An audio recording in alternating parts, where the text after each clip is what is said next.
क्योंकि इसके रोग को दूर करने के लिए प्रेम की आवश्यकता है।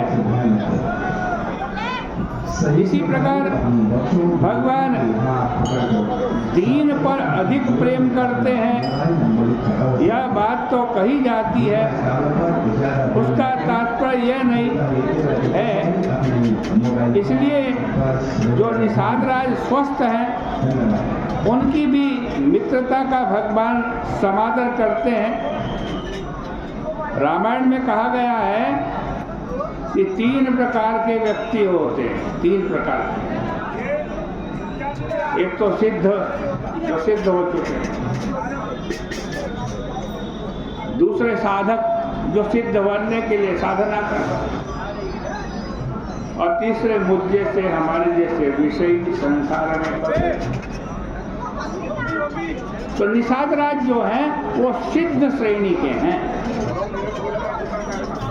वे भावना और भक्ति की दृष्टि से इतने ऊपर उठे हुए हैं कि शरीर में रंच मात्र भी उनकी आसक्ति नहीं है।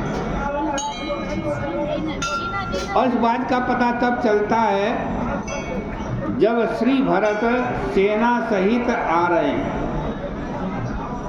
कहाँ अयोध्या की सेना और कहाँ निषादराज का छोटा सा गांव। पर जब निषादराज अपने गांव वालों को एकत्र करके कहते हैं कि सन्मुख लोह भरत सन लेहूं, सन्मुख लोह भरत सन लेहूं, जियत न सोरसारी उत्तरण देहूं, जियत न सोरसारी उत्तरण देहूं। वो कहते हैं कि सब इकट्ठे हो जाओ, भरत जी की और उनकी सेना से मुकाबला करना है, और जब तक हम जिंदा हैं इस गंगा जी के पार उनको उतरने नहीं देंगे।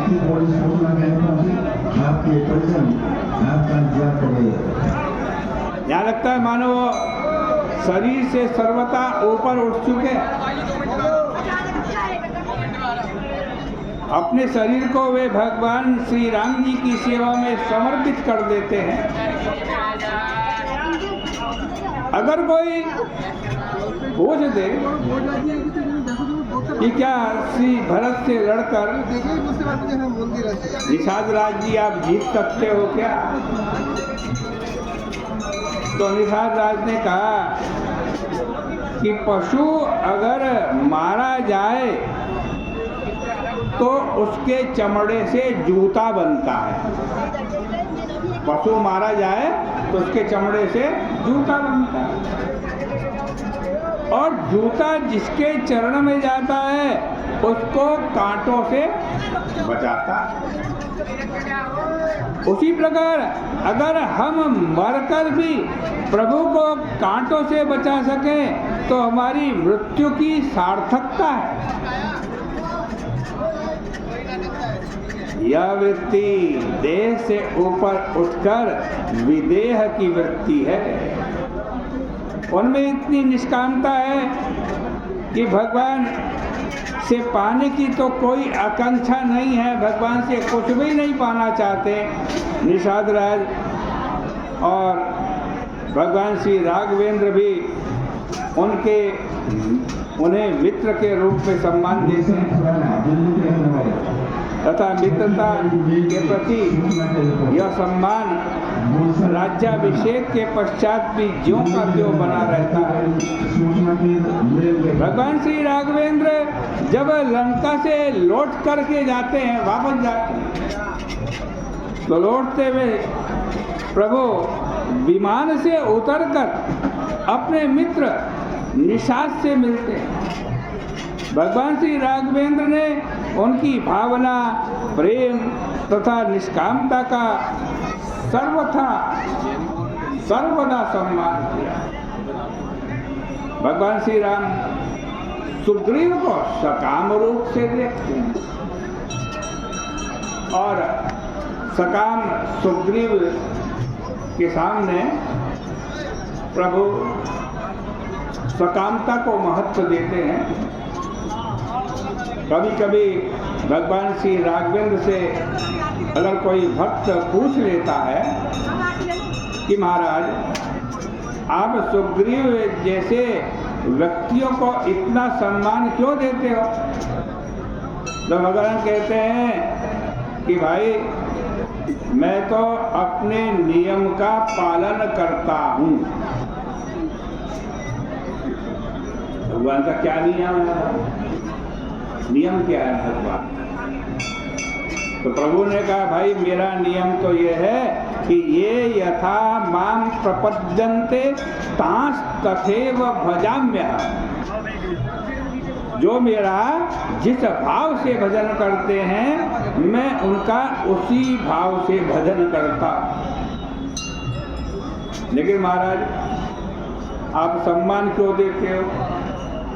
तो भगवान ने कहा कि मेरा सारा सम्मान तो उन्हीं की कृपा पर निर्भर है,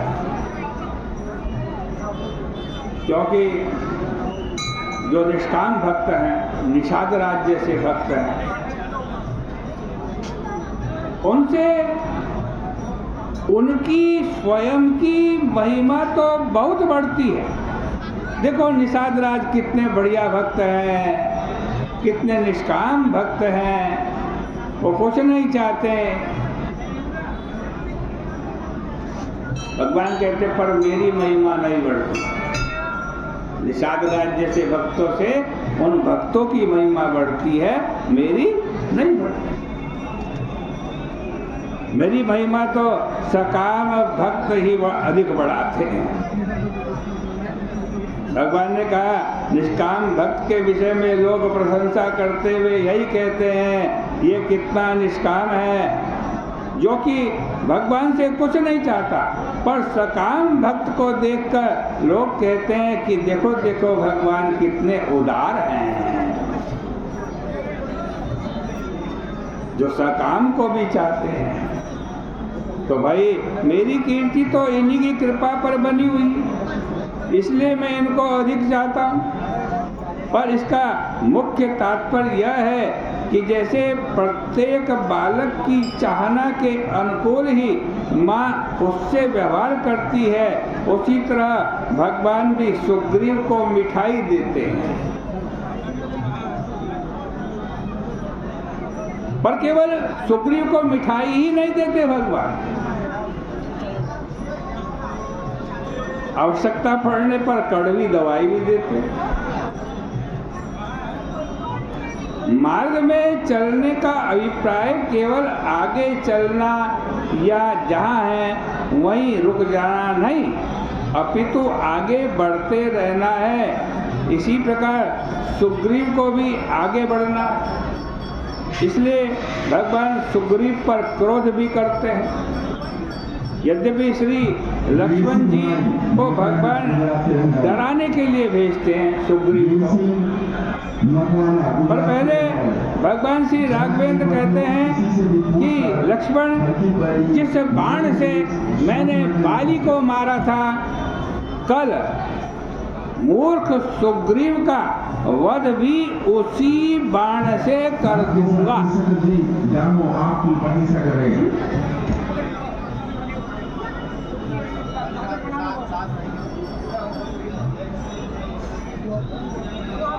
रामचरितमानस में इस प्रसंग को पढ़कर बड़ा अटपटा सा लगता है, क्योंकि बाली तथा सुग्रीव दो भाई आए भगवान के सामने। इनमें से एक पर भगवान ने बाण चलाया और दूसरे को बचाया। पर अगर विचार करके देखें तो हमें यह स्पष्ट प्रतीत होता है कि भगवान तो बाली का भी कल्याण चाहते हैं, परंतु वह तो सुग्रीव से भिन्न स्थान में रहने वाला है। यदि प्रश्न किया जाए कि बाली किस धरातल पर रहता है, तो इसका उत्तर यही होगा कि सुग्रीव बेचारे तो शरीर में ही स्थित हैं, पर यह बाली तो अभिमान नगर में स्थित है, अहंकार नगर में स्थित है।